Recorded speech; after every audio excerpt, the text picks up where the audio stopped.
ሰላም እንዴት ናችሁ? በዚህ ቪዲዮ ሌክቸር እንግዲህ ኢንተርናሽናል ማክሮኢኮኖሚክ ፖሊሲ ኮኦርዲኔሽን ራይት ኢንተርናሽናል ማክሮኢኮኖሚክ ፖሊሲ ኮኦርዲኔሽን የሚለው ኮንሴፕት እናያለን ማለት ነው። ሶ it should be noted that for macroeconomic policy in open economy to be effective, international cooperation is often essential, right? እንግዲህ ማክሮኢኮኖሚክ ፖሊሲዎች እንዲሳኩ ካሁን በፊት ያየናቸው እነዚህ ሴንትራል ባንክ እንደዚህ ያደርጋል፣ ኤክስፖርት እንደዚህ ማድረግ አለብን፣ ባላንስ ኦፍ ፔመንታችን ያን ሙሉ ነገር አቺቭ ለማድረግ ምን ማድረግ አለብን? ኢንተርናሽናል ኮኦፕሬሽን ያስፈልጋል። ራይት አገሮች በጋራ መስራት አለባቸው፣ ኮኦፕሬት መሆን አለ መቆራኘት አለባቸው። ራይት በጋራ መሆን አለባቸው። ራይት so during recent decades the world has become much more integrated and the industrial countries have become just increasingly interdependent, right? ስለዚህ አሁን በቅርብ ጊዜ ምንድነው ለሀገሮች ምን ይሆኑ ኢንተግሬት ይሆኑ በጣም ኢንተርዲፔንደንት ይሆኑ እርስ በርሳቸው የተቆራኙ ነው። እንዲያውም ብዙ ፕሮዳክቶች የሚሰሩ መኪናዎች፣ ፕሌኖች፣ አጠቃላይ ትልልቅ ፕሮጀክቶች የሚሰሩ ምንድነው በአንድ ሀገር ብቻ አይደለም 10 ሀገር 15 ሀገር ባንድ ላይ ሆኖ ነው።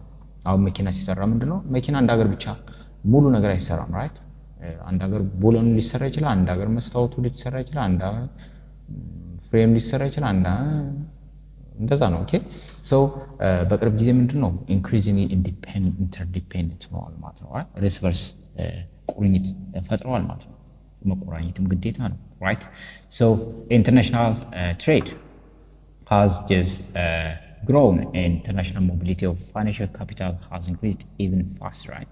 International trade በጣም አድጓል። ኢንተርናሽናል ሞቢሊቲ እነዚህ ካፒታሎች ፋይናንሻል ካፒታሎች በጣም በፍጥነት እየተዘዋወሩ ነው ማለት ነው። ምክንያቱም ካፒታሎች በጣም እነዚህ ራው ማቴሪያሎች ከሀገር ሀገር ምንድነው ይዞራሉ ማለት ነው። ማለት ለምሳሌ አንድ ኮምፒውተር የኮምፒውተር አንድ ሀገር ብቻ ሁሉ ነገር ላይ ይሰራ ይችላል። ራይት ራው ማቴሪያሉ ከኢትዮጵያ ላይ ሄድ ይችላል አሜሪካ። ራይት and እንዲሁ ደግሞ ኪቦርዱን ሌላ ቦታ ሊሰራ ይችላል፣ ማውዙ ሌላ ቦታ ሊሰራ ይችላል፣ ፕሮሰሰሩ ሌላ ቦታ ሊሰራ ይችላል። ስለዚህ ምንድነው እነዚህ ፋይናንሻል ካፒታሎች ሙቭ እያደረጉ ነው ማለት ነው። ኢንተርናሽናል ትሬድ ኢንክሪዝ ነው። ኢንተርናሽናል ትሬድ ባይኖር ኢትዮጵያውያን ኮምፒውተር አይሰራም። ጀስት ኮምፒውተር ከየት ነው የመጣው? ከአሜሪካ፣ ከቻይና፣ ከጃፓን ነው አይደል የሚመጡት መኪኖች።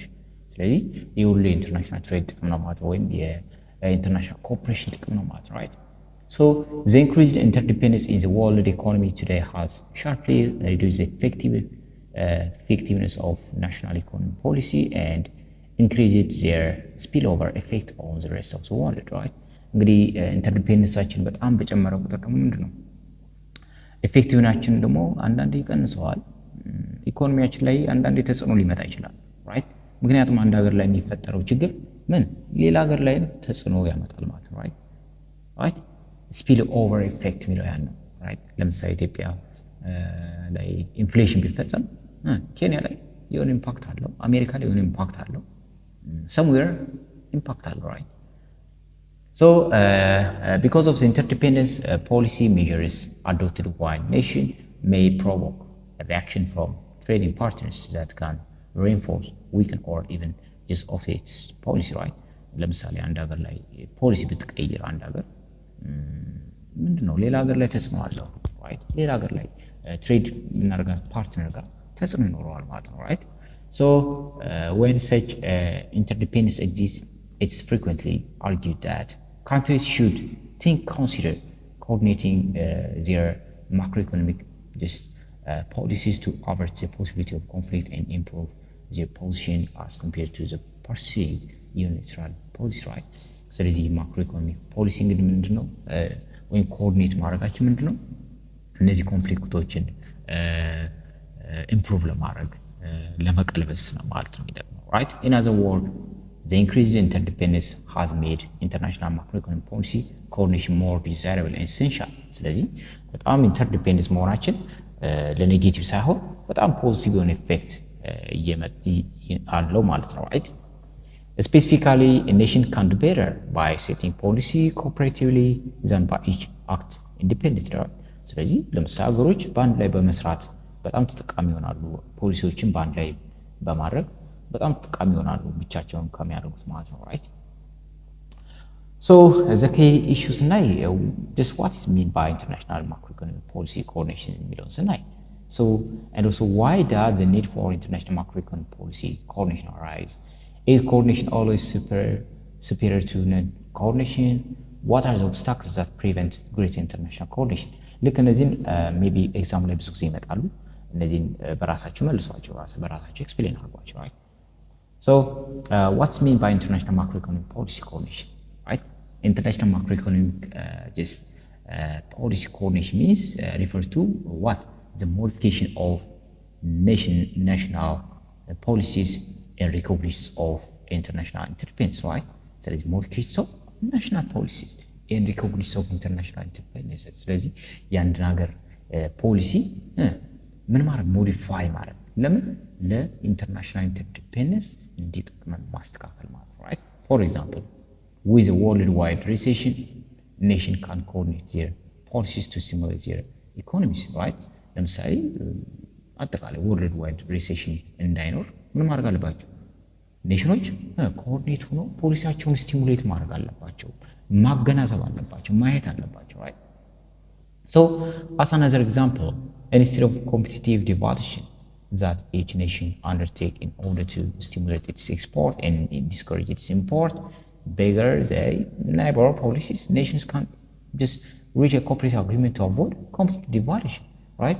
ለምሳሌ አንዳንድ በጣም ያደጉ ሀገሮች ዲቫሉ ያደርጉና ከረንሲያቸው ምን ያደርጋሉ? ኤክስፖርት ብቻ ኢምፖርት ላለማድረግ ማለት ነው ያደርጋሉ። ግን ይህ ምንድነው? ሁሉም ሀገር እንደዚህ የሚያደርግ ከሆነ ምንድነው? ኮምፒቲሽን ይፈጥራል። ይሄ ደግሞ ጀስት ኔጌቲቭ ኢምፓክት ይኖረዋል። ከዛ ይልቅ ምን ማለት ነው? አግሪመንት መፍጠር ማለት ነው ኮምፒቲቲቭ የሆነ ዲቫሉሽን ለማስቀረት። So how does such a coordination takes place? እንዴት ነው ኮኦርዲኔት መሆን የሚችለው? right? እንዴት ነው የሚለውን ስናይ the first one is the exchange of information መቀየር፣ ሀሳብ መለዋወጥ right? ከሀገሮች ጋር ማለት ነው። አሜሪካ ከኢትዮጵያ፣ ኢትዮጵያ ከአሜሪካ፣ ሌሎችም እንደዚሁ right? So a minimum types of coordination is the exchange of information between or among the authorities of two or more countries right? በሀገሮች መካከል just የመረጃ ልውውጥ ማድረግ and the type of information that maybe exchanged can just include, for example, maybe authority view about appropriate value of the exchange rate, maybe the exchange rate actually, maybe the present and future course of their domestic macroeconomic policy, ለወደፊት ስለሚመጣ ወይም ስላሁኑ ማክሮኢኮኖሚክ ፖሊሲዎች ያላቸው ኢምፓክት ምን ማለት ማገናዘብ ኢቫሉዌት ማድረግ and the degree of market intervention, እንዴት ነው ማርኬቱ ኢንተርቬን ማድረግ ያለብን፣ ዲማንድና ሰፕላይን ለማስተካከል የሚለውን ነገር መወያየት አለባቸው። and economic forecast, ኢኮኖሚን ወደፊት ፕሪዲክት ማድረግ right? ምን ሊሆን ይችላል የሚለውን ወደፊት የዛሬ ዓመት ኢኮኖሚ ምን ሊሆን ይችላል፣ ሪሴሽን ወይስ ኢንፍሌሽን የሚለውን ነገር ምን ማድረግ ማገናዘብ አለበት። and the principal objective of economic policy እነዚህ ማወቅ አለብን ማለት ነው። So it just should be noted that the exchange of information may not be just itself leads to an agreement, right? እንግዲህ ኢንፎርሜሽን ኤክስቼንጅ ስላደረግን ብቻ አግሪመንት እንደርሳለን ማለት አይደለም። but it represents what? A minimal level of better understanding as to how conflicts can be averted in a situation of just greater uncertainty, right? ስለዚህ ግን በትንሹም ቢሆን ግን ራስ በራሳችን እንድንረዳዳ እንድንተሳሰብ ያደርጋል ማለት ነው right? የሆነ it opens the door right? The other one is mutually consistent policies right? mutually consistent የሆነ ፖሊሲዎች right? mutually consistent የሆነ ፖሊሲዎች ማለት የጋራ ጥቅም የሚሰጡ ፖሊሲዎች፣ ዘላቂ ፖሊሲዎች right? The exchange of information may provide the base for more active coordination in that countries concerned agree either formally or informally to adopt consistent macroeconomic policy stance, right? ስለዚህ ለምሳሌ ካንትሪዎች ምን ሊሆነች አክቲቭ የሆነ ኮኦርዲኔሽን እንዲኖራቸው። So in other words, each country takes into account the aim and policy stance of other countries when just formulating its own ፖሊሲ ስታንስ ራይት። እንግዲህ አንድ ሀገር የራሷን ፖሊሲ እንትን በምትልበት ጊዜ እነዚህ ነገሮች ኮንሲደር ማድረግ አለባት ማለት ነው ራይት። So coordination at this level means that authorities pursue mutually competitive target value and adjust selections of policy instruments, their magnitude and timing, or avoid conflict, right? ስለዚህ እነዚህ ኮኦርዲኔሽን ምን መሆን አለበት? ሙቹዋሊ ኮምፒቲቲቭ ታርጌት መሆን አለባቸው። የጋራ ጥቅም የሚሰጡ መሆን አለባቸው፣ right? The other one is joint action. Joint action በጋራ አክሽን መውሰድ, right?